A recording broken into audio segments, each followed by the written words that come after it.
Okay, I hope you have your calculator handy. The first thing I would suggest you do is to just to write down a bunch of things like this, okay? Because you know that you have each first place ballot is going to is worth 5 points, and then the second place is worth four, and so on, right? So it's five times something plus four plus times something plus and so on, right? And really, all you have to do is now to count. All right, so let's look at B. B has how many first place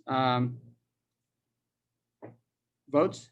12. Okay, that's this one here, right? Second place, you got 10 and 4. You see that? B appears as the second place or second ranked candidate in two columns. That's 10 and 4. So that's 14. Did you get that? And how about 3, the third place winner? Well, B does not appear in that row, so it's 0 here. And for the fourth place, that's 2 points each. You have this and this. That's 9 plus 2. 9 plus 2. That's 11. And then for for the first or the fifth place, 1 point, you have 18 people placing B as the fifth ranked candidate. Okay, so the sum is going to be 5 times 12 and 4 times 14 and 2 times 11 and 1 times 18. Add up all of these numbers and you get 156. So far, B has better or more points than A. Okay, and do the same thing for C. Let's look at C here. C has 10 first place votes and this and this. That's 9 plus 2. That's 11 second place votes. C does not appear here, but C appears 3 times. 18 plus 12 plus 4. You see that? 18 plus 12 plus 4. That's 34. That's a lot of points. Okay. Sorry, that's not it. This is because C doesn't appear in any column for as a third place winner. So this is supposed to be 0. And then 2 times 34. And then C doesn't appear anywhere here, so that's 0. Okay. If you count this, it's 50 plus 44 plus 68. Okay. And that turns out to be 162. All right, D. D appears first in 9 ballots. Second, well, there's D here in 18 of these ballots.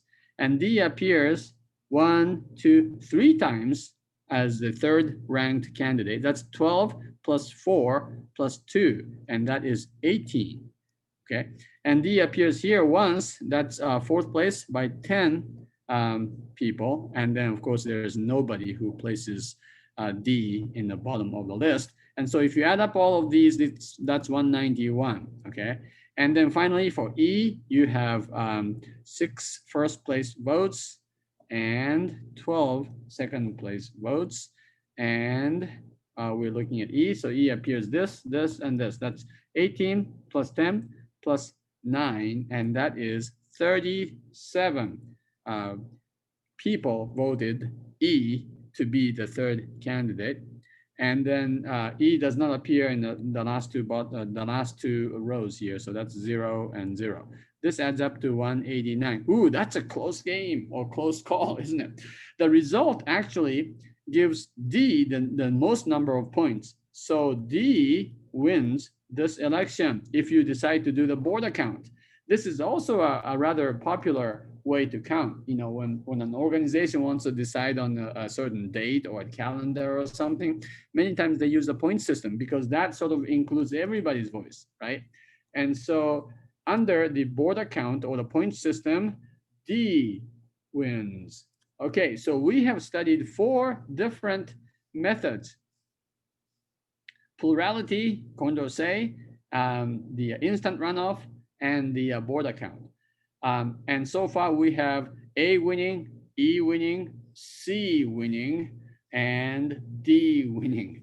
So you can hopefully see that the method of election, the method of voting, determines who the winner is, and so that system, the method should be decided before you take any ballots, and that way we don't have any dispute. You know, like, well, if we use this method, then this person would win. If you use this method, this person would win. All right, so that is an important thing for you to remember. All right, so finally, I have a couple of things here. Um, I have a new preferential method or preference table, but this is actually not a preference table. Okay, this is called an approval schedule, right? Approval voting is another method, and this time we are not going to use the precise preference schedule, right? Approval voting is for these voters to check whoever they think is okay. You see the difference? See here, 80 people. So in this particular scenario, 80 people think A is good, B is good too, right? Let me give you a little more detailed situation. All right, so this is what's really happening. 80 people, that's this many people, prefer A. That 80 people think A is the best candidate, but B is okay too. It's just 80 people. These 80 people do not want C. Okay. So what happened is in the mind of these 80 people, A is the best candidate, but B would be okay. They just don't want C. Okay. So in that case, if it's an approval voting, they would check mark A and B is okay too. Okay. And C, no. Okay. That's the way they think. So in the approval voting, guess what? Whoever gets most approvals, of course, is going to be declared the winner. Okay, so here, instead of ranking candidates, each voter approves a candidate or candidates. It's okay for some people to check all three of them if they're okay with any of them, right? So each voter can approve or not approve. Each voter can approve no one person, more, or all of them. Okay. Now this is very common, and this is again sort of like sports writers. Like for instance, in the baseball Hall of Fame ballots, they choose up to, but not exceeding, I think, 10 candidates from the list of people. Right, who is going to go into the Hall of Fame in baseball in Cooperstown, New York, and that's the way they vote. They are not going to rank the candidates, but they're going to check mark and say, I approve this person, this person, this person. They can't do all because I think there are too many, right? I think it's up to 10. All right, so 80 people think A is the best, B is okay, C is no good. 15 people think B is good, but C is okay too, but not A, okay? And then finally the 5 people, so altogether there are 100 voters here, right? But 5 people think C is okay, the best. B is okay, but not A, right? So the approval schedule will look very much like this. By plurality, guess who wins? By plurality, because 80 people prefer A, right? Only 15 prefer B and 5 people prefer C. So by plurality, A is the clear winner, right? Okay. By approval, guess what? Look, B gets an approval by everybody. 100 people approve B. I'm not saying 100 people will prefer B. 100 people say it's okay to have B, right? So by approval voting, A doesn't win. B is the winner. Okay, so that's kind of surprising, right? Which method is the best one, by the way? Oh, and so I should say here, this method, right? This method tends to choose not the one that is favored.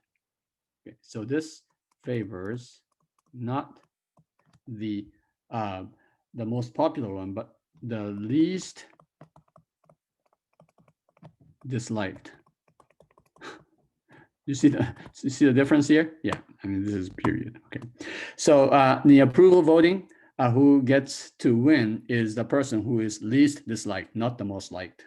Okay, and there's a difference between the most liked and the least disliked. Least disliked means B is least disliked because B is okay, and B is not the best, but he's okay. And everybody in this case, 100 people think B is okay, and that's why B got approval by everybody, and B wins by the approval vote. Voting method, not A. Right? Now we have studied 5 methods. Which method is the best? This is a good question, right? In the case of the method of apportionment, we had a theorem that was proved in the 1980s by Polanski and Young that says there is no such thing as fair apportionment. And guess what? Kenneth Arrow was an economist who also was into political science. And back in the 1950s, soon after World War II ended, in 1952 to be precise, Kenneth Arrow proved a theorem that says, okay, so again, you have fairness criteria. You know, some people think of certain methods as more fair than others. Some people think that the certain methods violate some sort of a fairness criteria. And so people have, you know, people like Kenneth Arrows and Arrow and others have come up with a collection or set of fairness criteria. Right. So here's a fairness criterion. Here's a fairness criterion. One of the fairness criteria, for instance, says that if a candidate wins a majority of first place votes, that candidate should be the winner. Okay, that sounds obvious, right? I mean, otherwise it wouldn't be fair. So that's a fairness criterion. And they listed several things that everybody can agree on as being fairness, a fairness criterion. And so they have a small number, but a set of fairness criteria. And Kenneth Arrow and others studied and tried to figure out what method of election would be satisfying or guaranteed to satisfy all fairness criteria under all circumstances. And the answer, well, again, a doomsday prophecy came to be certain. They have proved mathematically, Kenneth Arrow actually proved mathematically that there is no such thing as a voting system that is always fair or that would always satisfy the fairness criteria. Kenneth Arrow, by the way, for this work won the Nobel Prize in economics. This is called Arrow's impossibility theorem, right? And it showed that assuming certain fairness criteria, there is not a single voting method that you or I or anybody else can come up with that guarantees all fairness criteria to be satisfied. So we are doomed again. Well, you know, I mean, after all, we are talking about human governments. How perfect can humans be? And the answer, no, we can't even have a always fair way of choosing the winner of an election. Okay, so again, on that bad note, we're going to finish. This is the end of lesson 20. We have one more little section, lesson 21, and that has to do with section 8.2, and it's about gerrymandering. It's the redrawing of a congressional district, which is become a very, very big topic in recent history. But this, our lesson 20, is the only one that deals with section 8.3, the theory of voting. And so I hope you've understood something very significant. This is a very important application of mathematics in political science and in decision making in general. Okay, so hopefully by we are almost at the end of the semester, and I hope that you have appreciated some of these applications that you may not have thought of mathematics in the real world. Okay, until next time, I hope you have a great week, and I'll talk to you later. Bye.